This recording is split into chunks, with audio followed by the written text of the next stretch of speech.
Lakshmi Srinivasa jewelleries proprietors Duggi Srinivasarao, Duggi Abhinay, IT hub ఎదురుగా Yellandu cross road, Khammam. Srisailam Nagarjuna Sagar ప్రాజెక్టులో 2 పంటలు పండించుకోవడానికి 2 కాల్వలకు పుష్కలంగా కావాల్సిన నీరుందని మంత్రి పొంగులేటి శ్రీనివాసరెడ్డి అన్నారు.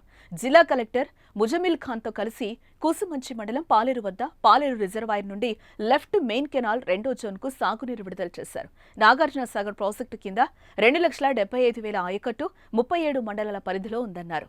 తెలంగాణతో పాటు ఆంధ్రప్రదేశ్లో 1,25,000 ఎకరాల ఆయకట్టు ఉందని ఆయన తెలిపారు.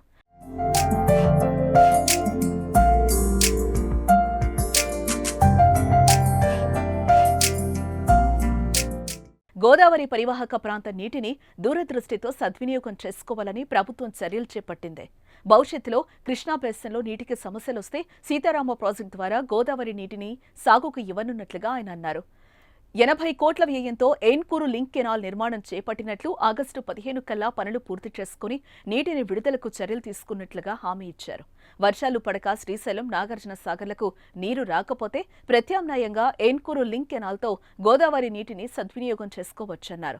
దీంతో సుమారు 1,75,000 ఎకరాలకు సాగునీరు అందడంతో పాటు వందలాది మైనర్ ఇరిగేషన్ వనరులు, లంకా సాగర్లకు నీరు అందుతుందని భవిష్యత్తును దృష్టిలో పెట్టుకుని దీన్ని చేపట్టినట్లుగా ఆయన అన్నారు.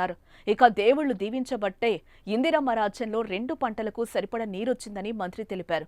రైతును రాజు చేస్తామని ఇచ్చిన మాట ప్రకారం రుణమాఫీ చేశామని రైతు భరోసా అందించబోతున్నామన్నారు.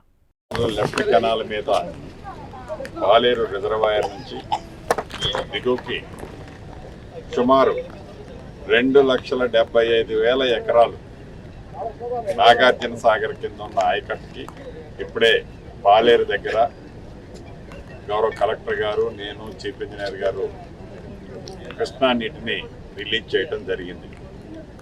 సుమారు 37 మండలాల్లో ఈ 2,75,000 ఎకరాలు తెలంగాణ రాష్ట్రంతో పాటు ఆంధ్రప్రదేశ్లో కూడా సుమారు 1,20,000 ఎకరాలకు ఈ నీరు ఆంధ్రప్రదేశ్ ప్రాంతానికి కూడా వెళ్తుంది.